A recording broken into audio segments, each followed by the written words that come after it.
আছেন নাই? যারা জিন্দার মৌলভী সাহেব আছেন নাকি? কেউ নাই। এক সময় বলা যায় আমরা কেউ থাকবো না।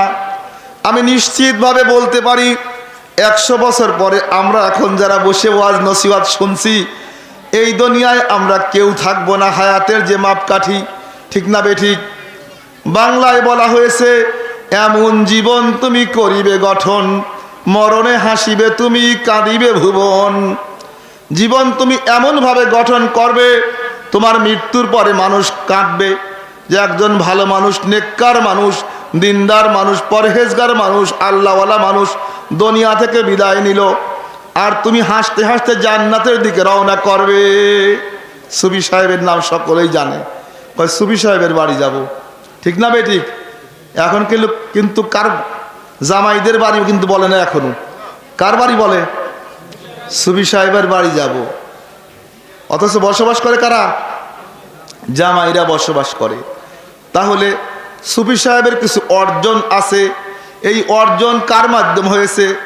ডুবরার মরহুম দাদা হুজুরের মাধ্যমে আল্লাহ রাব্বুল আলামিন তাকে এই মর্যাদা বাড়িয়ে দিয়েছেন, ঠিক না বেঠিক? আমি বলতে চাই, যদি আপনি সম্মানিত হতে চান, সম্মানী মানুষের সঙ্গে আপনার দহরম মহরম করতে হবে। যদি আপনি সম্মানী মানুষের সঙ্গে দহরম মহরম করেন, তাহলে আপনার সম্মান বাড়বে। যদি আতর ব্যবসায়ীর সঙ্গে আপনি ঘোরাফেরা করেন, টাকা নাই, আতর কিনলেন না, তবুও বিনা টাকায় আতরওয়ালা আতর লাগিয়ে দেবে, ঠিক না বেঠিক? দেবে না? আপনার গা দিয়েও ঘ্রাণ কবে, অথচ আতর আপনি কেনেন নাই। যদি আপনি ভালো একটা সহবত অবলম্বন করেন, ভালো জীবনে ভালো লোকের সঙ্গ ধরেন, আল্লাহ রাব্বুল আলামিন এর ওসিলায় আপনাকে কি করবেন? মর্যাদার স্বর্ণ শিখরে আরোহণ করবেন। এ মাহফিলের নাম কি? ইসালে সওয়াব। ইসালে সওয়াব মানে কি জানেন? সওয়াব পৌঁছানোর জায়গা, অর্থাৎ নেক আমল সব জড়ো করে যারা কবরে আছে তাদের পৌঁছায় দেব, ঠিক না বেঠিক? এই এলাকায় সকলেই চাউল দিয়েছেন, ডাউল দিয়েছেন, ঠিক না বেঠিক? যদি আপনারা এই মাহফিলের শরীক না হন, তাহলে সওয়াব পৌঁছাবো কিভাবে, ঠিক না বেঠিক? ডুবরার বর্তমান পীর সাহেব হুজুর আসবেন, আসার পরে তার হাত ধরে আমরা সকলেই দোয়া করব, বলবো রব্বানা আতিনা ফিদ দুনিয়া হাসানা ওয়া ফিল আখিরাতি হাসানা ওয়া কিনা আযাবান্নার। রব্বানা, হে আমার আল্লাহ, হে আমার সৃষ্টিকর্তা, তুমি আমার দুনিয়ার কল্যাণ দাও, দুনিয়ার লাভ আল্লাহর কাছে চাইব। এরপর বলবো কি? অফিল আখিরাতি হাসানা, হে আল্লাহ রাব্বুল আলামিন, তুমি আমার পরকালের কল্যাণ দাও। দুনিয়ার লাভের জন্য আমরা যে কষ্ট করি, পরকালের কল্যাণের জন্য আপনি আমি কিছুই করছি না, ঠিক না বেঠিক? সম্মানীয় হাজিরিন, দুনিয়ায় যতই চেষ্টা করেন, দুনিয়ার সম্পদ কিন্তু আপনার সঙ্গে যাবে না। সুফি সাহেবের এত জমি জমা, এত ঘর বাড়ি, সঙ্গে কিছু গেছে? নেক আমল ছাড়া কিছুই নেওয়ার সুযোগ নাই। সম্মানীয় হাজিরিন, এর আগে রাজবাড়িতে একজন বড় জমিদার মানুষের কাছে আমরা একটা উলামায়ে কেরাম একটা কাজের জন্য গেলাম, যে আল্লাহ তো আপনার অনেক ধন সম্পদ দিয়েছে, আমরা এই কাজ করতে চাই, আপনি এই পরিমাণ অর্থ দিবেন। তা বললেন, কে বলে আমি ধনী, কে বলে আমি জমিওয়ালা, আমার জমি তো আমি বেশি দেখি না। তা বললাম, বলেন তো। তা বললেন, আমার জমি আপনারা দেখেন 200 বিঘা 300 বিঘা, আমি দেখি মাত্র কয়েক বিঘা জমি আমার।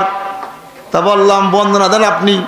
উনি বললেন, যেইটা মাদ্রাসায় দিয়েছি ওইটা আমার, যেটা মসজিদে দিয়েছি ওইটা আমার, যেটা গোরস্থানে দিয়েছি ওইটা আমার, যেটা ঈদগায় দিয়েছি ওইটা আমার, যেটা ইসালে সব দিয়েছি ওইটা আমার, আর যা থাকবে সব আমার ওয়ারিসদের, ঠিক না বেঠিক? সুফি সাহেবের কোন জমি ভাগ হয় নাই? মসজিদের জমি, ঠিক না বেঠিক? সম্মানীয় হাজিরিন, মসজিদের জমি যা লিখে দিয়ে গেছে, এইটা ভাগ করার সুযোগ হয় নাই।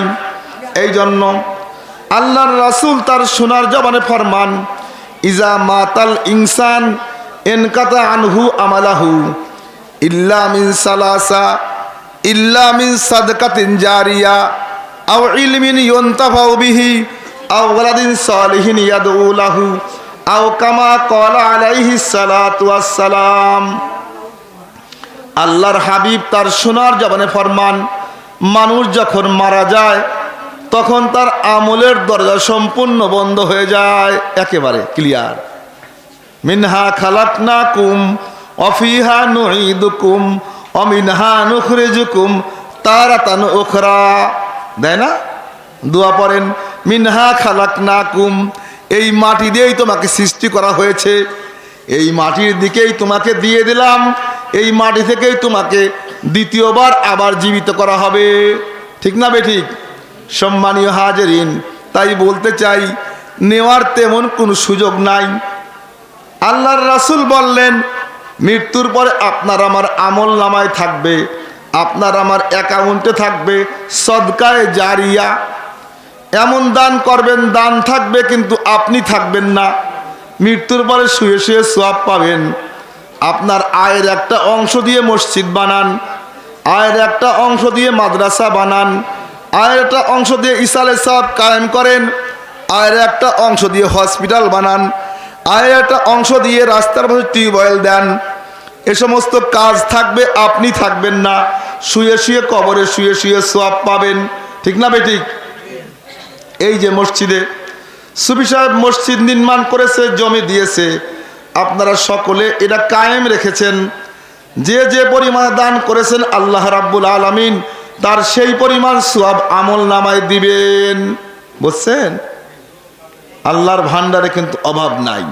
এই জন্য আমি বলতে চাই, এমন কাজ করবেন যাতে মৃত্যুর পরে কিছু শুয়ে শুয়ে পাওয়া যায়। যেমন মানুষ কি করে, যারা যুবক বুদ্ধিমান মানুষ তারা কিছু অর্থ জমা করে রাখে যাতে বার্ধক্যে সন্তানের উপর ভর করতে না হয়। ঠিক না বেঠিক? সন্তানের উপর ভর করবো না, আমারটা আমি খাবো। যারা বুদ্ধিমান মানুষ দেখবেন তারা নিজের মতো করে চিন্তা করে। এই জন্য আমি বলতে চাই, তার চেয়ে বুদ্ধিমান ওই ব্যক্তি নিজের জন্যও চিন্তা করবে, পাশাপাশি পরকালের পুঁজির জন্যও চিন্তা করবে। দুনিয়াতে থাকবো বলছি কয় বছর? সর্বোচ্চ 100 বছর। নূহ আলাইহিস সালাম 950 বছর হায়াত পেয়েছিল। কত বছর? কত বছর? ঘুমাবেন না। 950 বছর।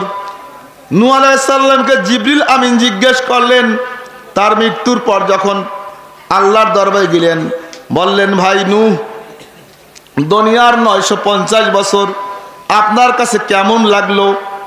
এইবার জিবরিল আমিনের প্রশ্নের জবাবে কে বললেন?